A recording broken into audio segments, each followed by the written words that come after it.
Hi, I'm Genny, the GenNext Fox. Here at GenNext Technologies, we create advanced tools to accelerate higher-order structural analysis research using flash oxidation, or FOX, protein footprinting technology. Our FOX protein footprinting system allows scientists to easily and reproducibly perform hydroxyradical protein footprinting, HRPF for short, on any laboratory benchtop. And as a special treat, I had the honor to chat with Professor Joshua Sharp, a pioneer in HRPF. Let's see what he has to say. Professor Josh Sharp is a world-renowned and internationally recognized expert in HRPF. He has published more than 25 peer-reviewed articles in the field of HRPF method development, fundamentals, and applications between 2002 and today, with over 45 publications overall. Professor Joshua Sharp published the first benchtop method for HRPF, including the first method using UV photolysis of hydrogen peroxide for hydroxyradical generation. Hi, Professor Josh Sharp. I appreciate you taking the time out of your busy day to answer a few of my questions. Oh, it's my pleasure. My first question brings us back to 2004 when you first generated hydroxyradicals for protein footprinting using rapid UV radiation of hydrogen peroxide. What was your inspiration for this, and how did this influence the HRPF field? So my original inspiration was actually work that was published a while ago by Tomas Hayduk, who actually did hydroxyradical protein footprinting using gel electrophoresis instead of mass spectrometry. It was kind of crude, but it was interesting. And then the work of Mark Chance using X-ray synchrotron radiolysis really kind of built off of that and brought mass spec into the mix and enabled you to really do a lot more elegant experiments. The problem was that I didn't have an X-ray synchrotron beamline in my back pocket.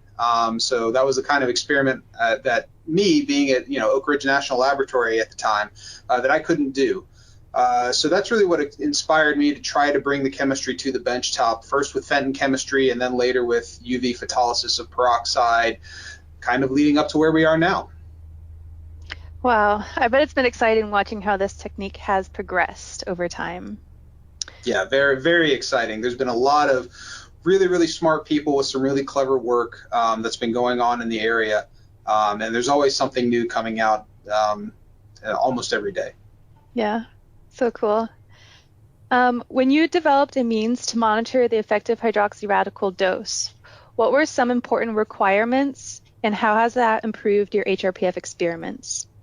So the need to actually measure the delivered radical dose became really apparent when we started looking at protein interactions with ligands. And we found that when we added in the ligand, even when we added in our negative control ligand that didn't bind the protein, we would see a decrease in footprinting everywhere, which when you think about it is pretty obvious. You're generating a finite amount of radical, and the more things that are in solution to compete with that radical, the less radical makes it to your protein. And we needed a way to measure that.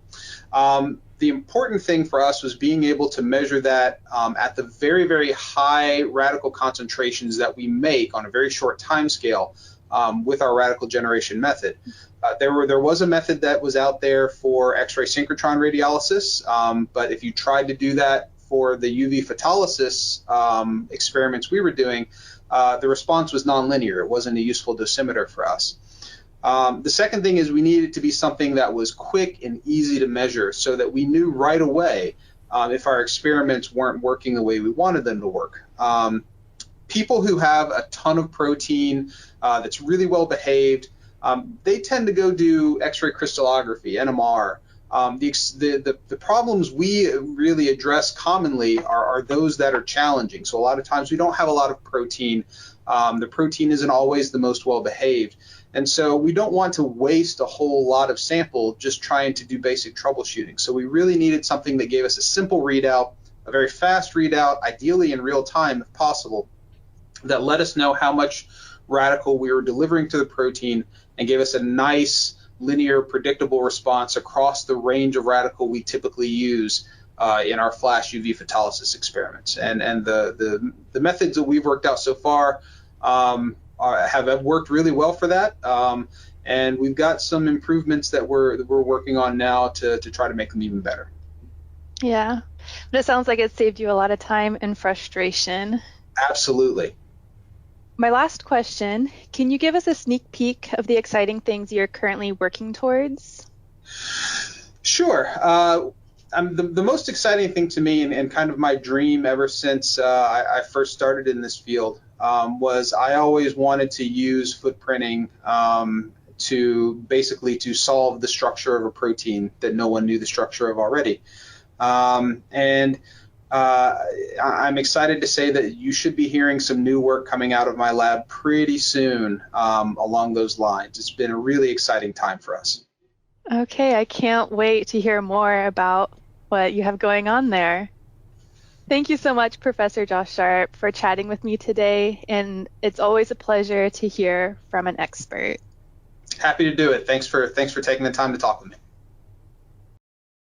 If you would like to hear more about how HRPF can answer your structural biology questions, come speak with the laser-free FPOP experts at GenNext Technologies. We would love to set up a personal webinar, and we'll discuss how the FOX system can fit smoothly into your lab's workflow. Take the first step towards scheduling your webinar by clicking on the link that appears at the end of this video. Thank you for your interest!